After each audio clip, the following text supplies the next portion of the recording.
ఇటీవల బెట్టింగ్ యాప్ల ప్రమోషన్లకు సంబంధించి ప్రభుత్వం చాలా కఠినమైనటువంటి చర్యలు తీసుకుంటున్న పరిస్థితులు మనం చూస్తూనే ఉన్నాం. నిజానికి తీసుకోవాలి కూడా. ఎందుకని అంటే ఏదో ఒక సెలబ్రిటీ చెప్పారనో లేదంటే మరొకరు చెప్పారనో బ్లైండ్గా నమ్మి ఈ బెట్టింగ్ యాప్ల్లో బెట్టింగ్ చేసి లక్షలకు లక్షలు కోట్లకి కోట్లు అప్పులు కూడా చేసి పెట్టి చివరికి అప్పులు తీర్చలేక తిప్పలు పడుతూ తాము బలవన్మరణాలకు పాల్పడుతూ కుటుంబాన్ని అన్యాయం చేస్తున్నటువంటి పరిస్థితులు ప్రతిరోజు చూస్తూనే ఉన్నాం. సో దీని మీద తెలంగాణ ప్రభుత్వం అయితే కఠినమైనటువంటి చర్యలు తీసుకుంటుంది. ఏపీ ప్రభుత్వం కూడా దీనికి సంబంధించి ఒక ప్రత్యేక చట్టాన్ని తీసుకొస్తామంటూ కూడా ప్రకటించడం జరిగింది.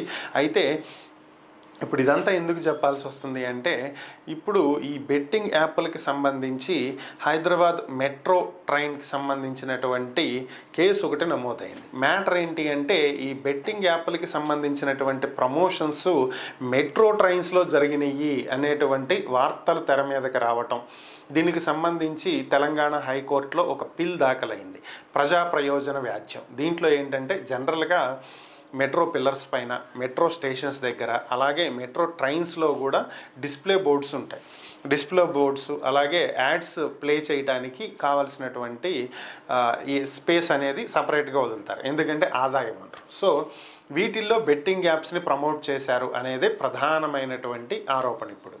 సో వీళ్ళందరి మీద చర్య తీసుకున్నప్పుడు ప్రజా రవాణాకి ఉపయోగపడుతున్నటువంటి మెట్రో ఈ విధమైనటువంటి ప్రకటనలు వెలువరించడం వల్ల దాంట్లో ప్రయాణించే కొన్ని వేల మంది దాన్ని చూసే అవకాశం ఉంది, లక్షల మంది చూసే అవకాశం ఉంది.